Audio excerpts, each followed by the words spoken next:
Olá, hoje no Mundo Político as apostas do PSOL para as eleições de 2022. A legenda de esquerda firmou uma federação com a Rede, disputará com candidatura própria ao governo de Minas e apoiará o ex-presidente Lula na corrida pelo Palácio do Planalto. Quer ainda assegurar representação nas casas legislativas. Por que alianças com outros partidos do mesmo campo ideológico não saíram no Estado? E quais as principais plataformas que levará nas campanhas? Eu vou conversar com a professora Sara Azevedo, pré-candidata do PSOL ao Senado em Minas. Seja bem-vinda ao Mundo Político, Sara. Prazer recebê-la. Obrigada a todas e todos que estão assistindo, o pessoal do Mundo Político. Vamos lá bater esse papo e falar um pouquinho de política e de como que o pessoal está vendo esse processo. Sara, além de professora, você é coordenadora da Rede Emancipa, um movimento social de educação popular, militante feminista e LGBT do coletivo Juntas. Esse perfil e também o fato de ser mulher lésbica foi um fator aí considerado na definição do partido em lançá-la para o Senado? Eu acho que primeiro que o perfil ele complementa, né? Porque o perfil faz parte também das minhas identidades. Então, aquilo que eu sou não tem como ter uma diferença sobre, né?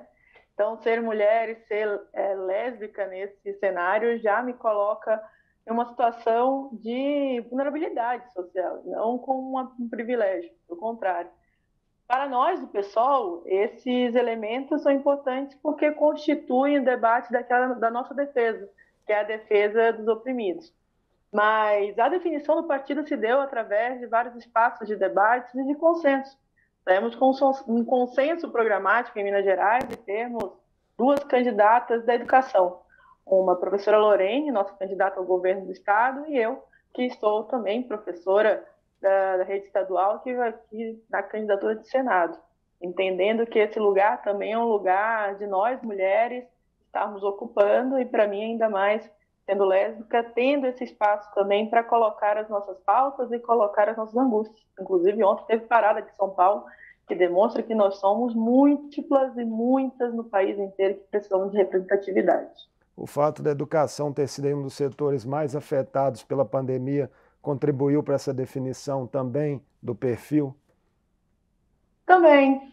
Inclusive porque a educação ela é um segmento que foi muito desvalorizado e desrespeitado nos últimos anos. Durante a pandemia, então, é um processo ainda mais árduo, porque é um movimento totalmente, que a gente perde o território, porque a educação ela é muito territorial, ela é muito escola, ela é muito base.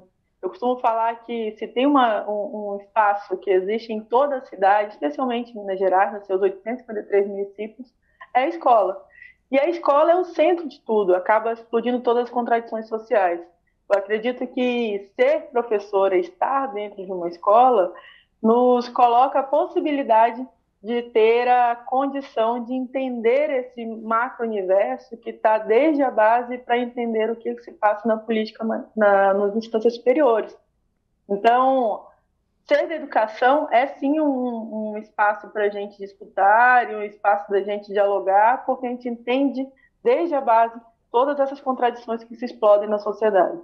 Você já foi, Sara, candidata a deputada federal em 2014, a vice-governadora em 2018 e a vereadora em 2020. Que lições você tirou dessa disputa que podem ser úteis para a empreitada desse ano e suas principais motivações pessoais também em enfrentá-la?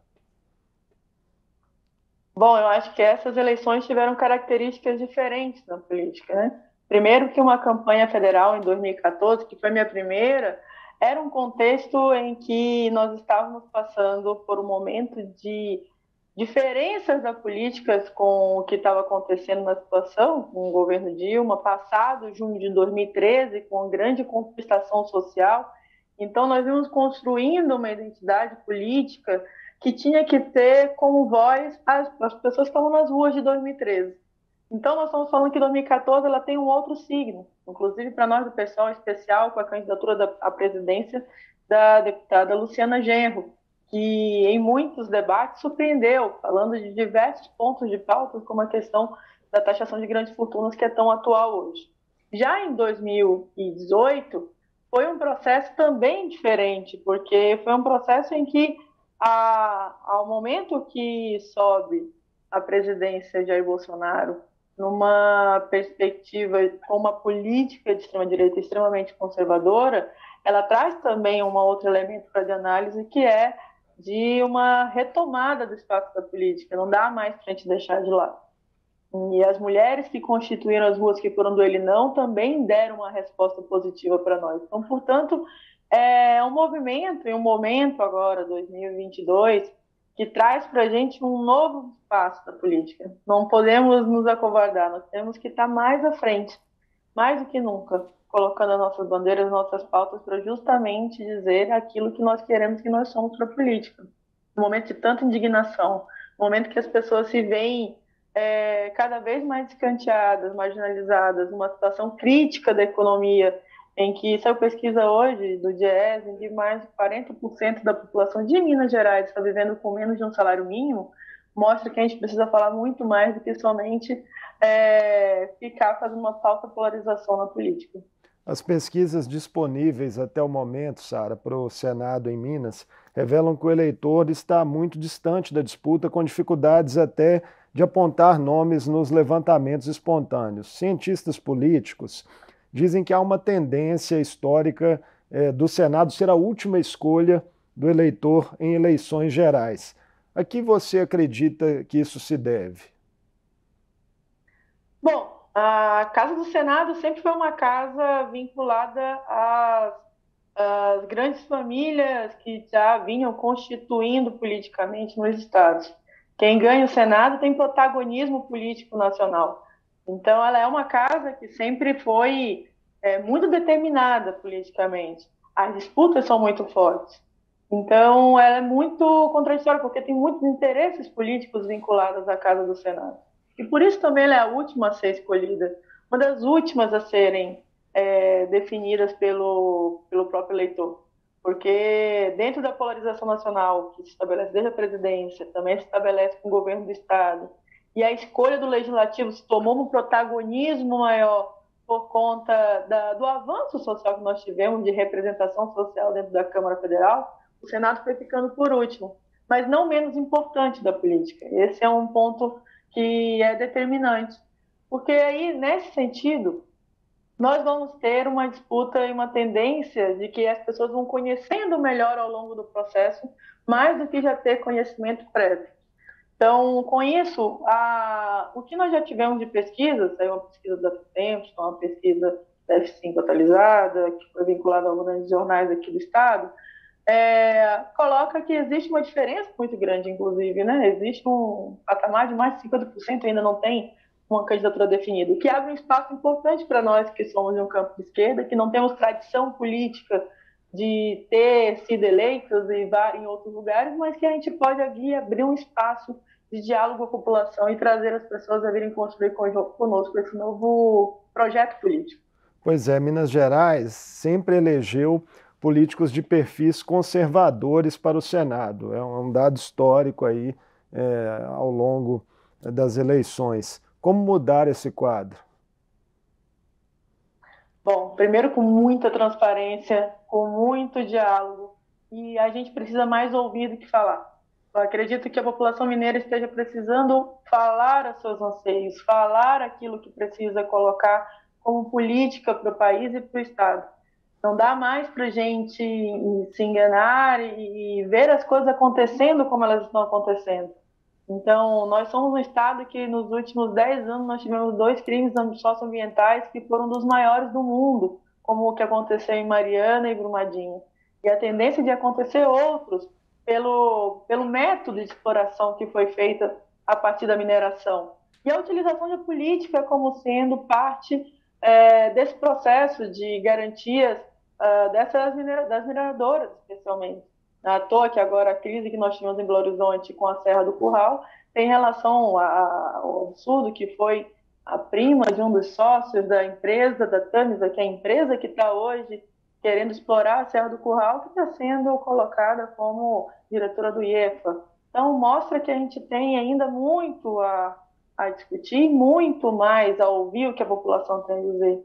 Porque eu acho que é nesse sentido que, se a gente ouve as pessoas que sentem na pele no cotidiano, a gente vai conseguir propor melhor política para esse momento.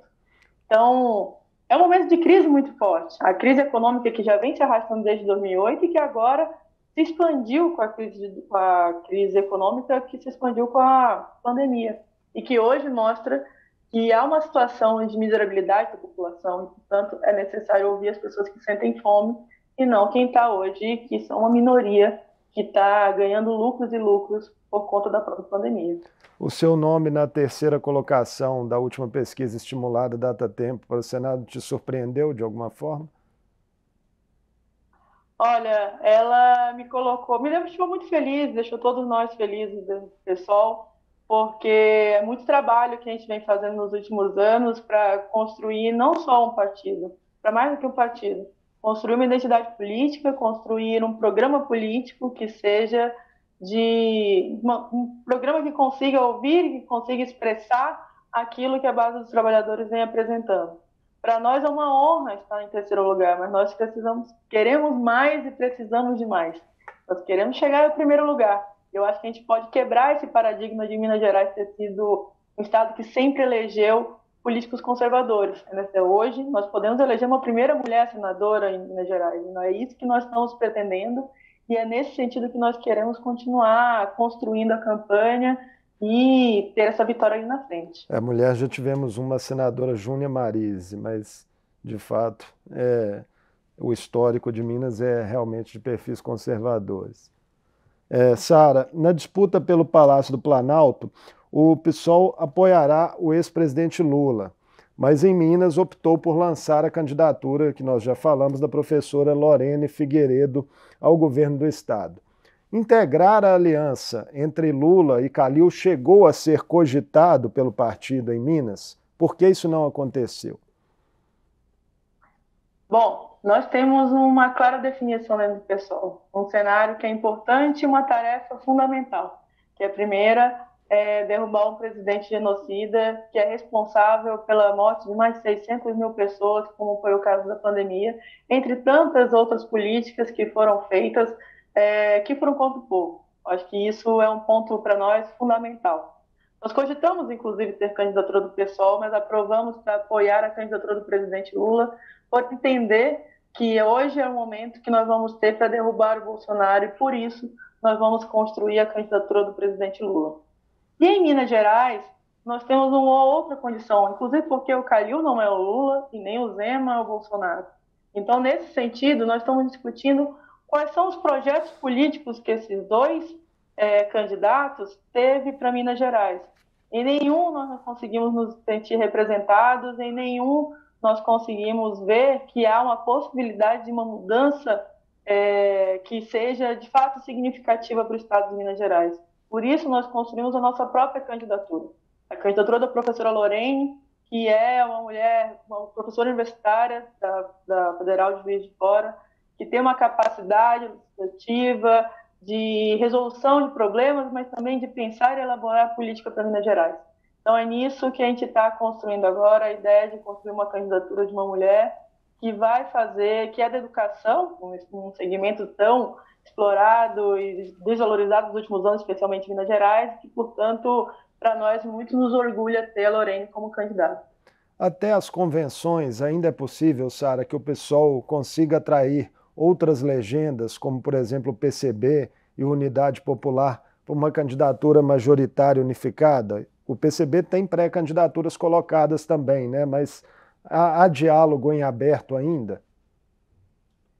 Há diálogo em aberto, eu acho que é possível, acho que devemos fazer isso, devemos conversar, convidar os companheiros a virem dialogar, trazer um novo processo que a gente consiga unificar esses partidos que, historicamente, no PSOL já vem fazendo. Então, não seria uma novidade para nós do PSOL. Inclusive, nas últimas eleições, nós fizemos com o PCB e com o UP uma unidade. O UP, quando ainda não era um partido legalizado, mas já tinha um movimento se construindo que veio construir conosco a candidatura.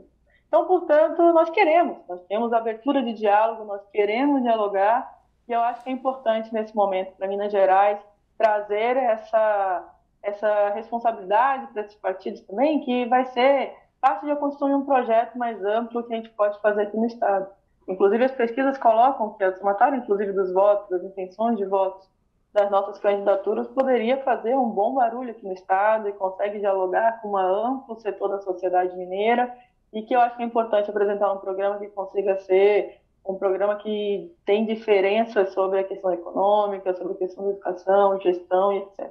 Tem conversa ainda rolando, então? Tem diálogos ainda acontecendo, a gente espera que a gente consiga avançar nisso. Sara, a federação firmada pelo PSOL com a Rede, né, um arranjo partidário aí que é uma das novidades para essa eleição, tinha alguma resistência em setores da legenda, né, que foram até explicitadas publicamente. Para você, foi o melhor caminho do ponto de vista pragmático? Eu acredito que sim. Eu acredito que sim, porque eu acho que é um grande encontro, na verdade, entre duas organizações que têm, apesar das suas diferenças, que não são pequenas e não dá para esconder nossas diferenças, mas traz também uma história que nos promove, nos propõe a nos organizarmos de conjunto, né? Inclusive aqui em Minas Gerais, foi um dos setores da rede, juntamente com outros companheiros e nós do pessoal, estivemos encabeçando as lutas pelo Fora Bolsonaro, desde as carreatas, as lutas de rua, a relação com a própria Heloísa Helena, que foi nossa senadora pelo PSOL, fundadora do partido, a relação com outros setores. Então, com isso, acho que pragmaticamente, inclusive, tem números. Eu acho que foi um momento importante fazer processo de unidades amplas para que a gente consiga avançar e galgar um novo espaço.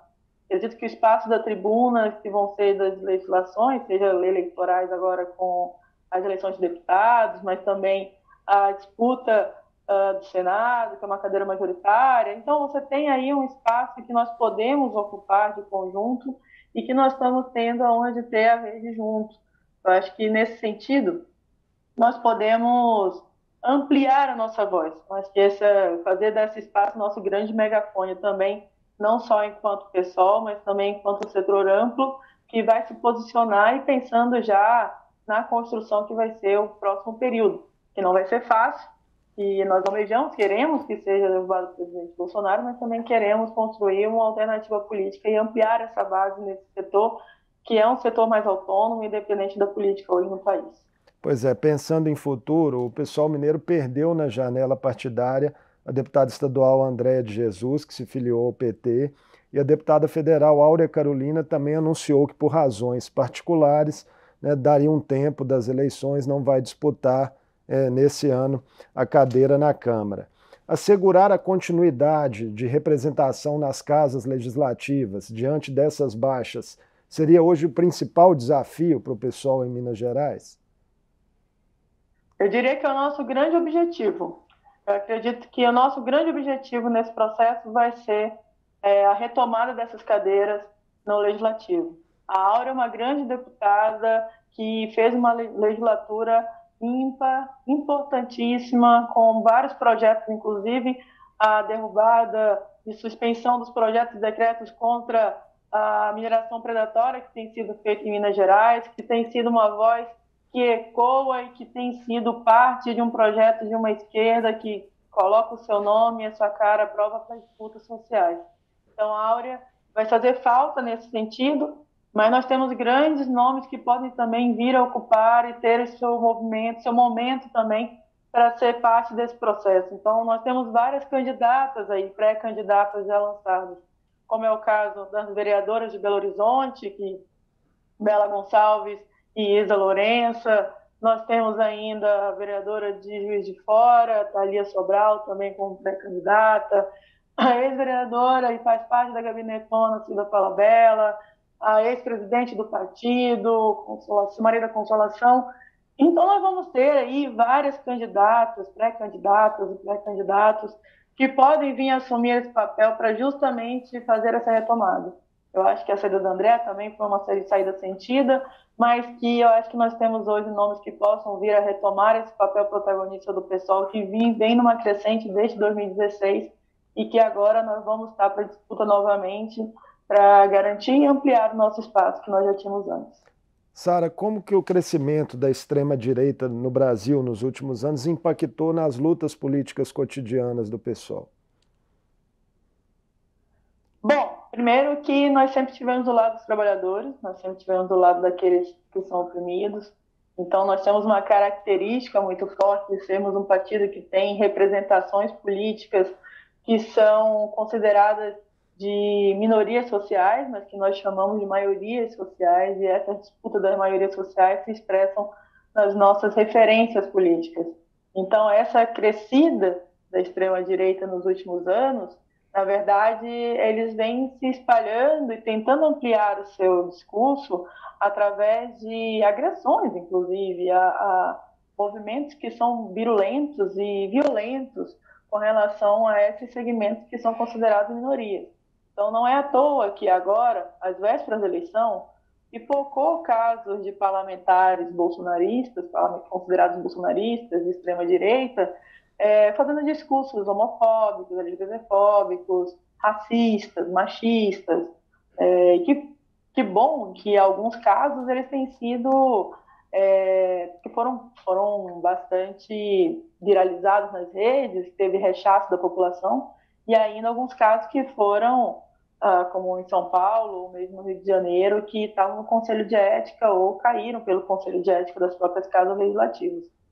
Então, a nossa atuação, ela não diminuiu, pelo contrário, ela aumentou. Nós temos nossos símbolos, como é o símbolo de resistência da Marielle Franco, como é que a placa que está aqui atrás da minha cabeça, que é para nós um símbolo importante de referência de luta pelos direitos humanos e que ainda é necessário rediscutir essas questões, que não dá mais para deixar barato o que está acontecendo num país que mata ativistas a todo momento, como foi o caso de Marielle, como foi o caso agora recente do jornalista Dom Phillips, em inglês, e ainda do indigenista Bruno Pereira. Lembrando então, que o caso Marielle permanece sem respostas até hoje por parte das autoridades. E por isso é o nosso símbolo de luta e nosso símbolo de resistência. Sara, pensando em estratégias de campanha dentro desse contexto atual, disputar as redes hoje é tão importante para qualquer grupo político quanto as ruas? Eu acho que a disputa de redes, ela constitui uma narrativa, mas ela só existe se ela existe às ruas. Se existe aquilo que a gente já faz no cotidiano, se existe os movimentos que nós construímos, se existe a organização que a gente faz parte. Então, as redes, elas são a expressão política disso, e a narrativa e a história que a gente quer contar nesse processo. Nós queremos contar a história daqueles que são oprimidos e aqueles que estão na base dos trabalhadores. Essa é a história que nós vamos contar e é essa história que nós estamos construindo no cotidiano das ruas também. O sistema eleitoral, Sara, vem sendo alvo de constantes ataques do presidente da República, de alguns de seus aliados próximos e até de militares que acusam supostas fraudes sem apresentarem provas. Você confia nas urnas? Confio nas urnas eletrônicas, como elas são hoje construída tecnologia, que é uma tecnologia nacional. Eu confio em quem construiu a tecnologia, a ciência e a tecnologia desse país. Eu não confio nesse movimento, não confio na ciência e na tecnologia do país, eu não tenho em quem confiar. Eu acredito que é necessário que a gente confie nas urnas e confie nos processos democráticos que a gente precisa construir. Obviamente que atentos e fortes para que isso não se reverbere contra nós, pelo contrário. Mas eu confio que esse processo ele vai se dar. E quem desconfia é quem, de fato, não tem confiança no próprio povo ou nas suas próprias políticas. Sara Azevedo, foi um prazer recebê-la aqui no Mundo Político. Boa sorte aí na sua campanha ao Senado. Eu que agradeço, muito obrigada pelo convite, o programa que sempre está aí debatendo democraticamente com todas e todos. Eu espero contar aí com todos vocês no próximo período para a gente continuar esses bate-papos e ampliar os nossos programas, nossas ideias. Teremos outras oportunidades. Um abraço. Um abraço. Eu conversei com a professora de Educação Pública, coordenadora da Rede Emancipa, militante feminista e LGBT do coletivo Juntas, Sara Azevedo. Ela é a pré-candidata a senadora pelo PSOL e falou das plataformas da legenda para a disputa eleitoral em Minas. O Mundo Político fica por aqui. Obrigado por nos acompanhar e até o próximo programa.